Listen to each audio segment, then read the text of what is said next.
जे हमार रहल ओ हमार ना भइल,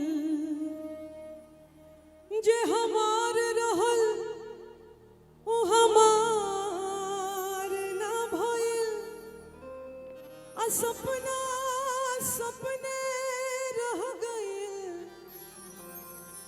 साकार ना भइल। आ दिल के बतिया के दिल में दबा लो ए बाबू, डूबे वाला के केहू खेवनहार ना भइल। ये गाना गा के हम फाइनल में फोक भारत के विजेता बनी हैं।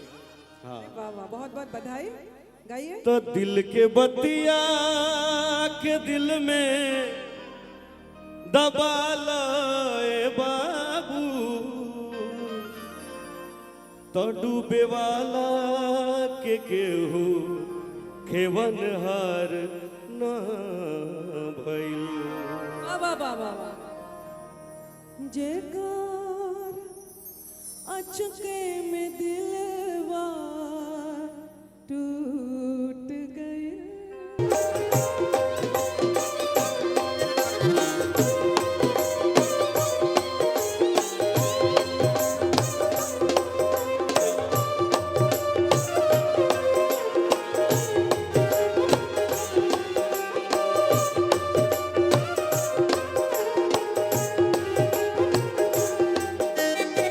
क्या बात है।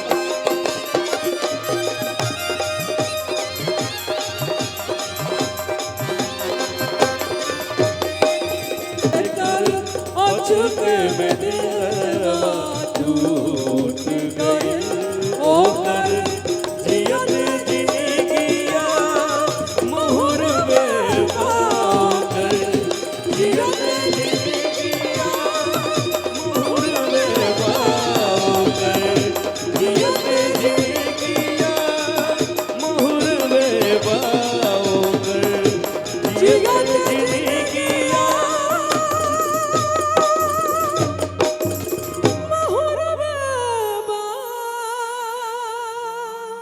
तनी हम चाहते हैं कि बहुत बहुत बहुत खूबसूरत लगा, बहुत बहुत धन्यवाद।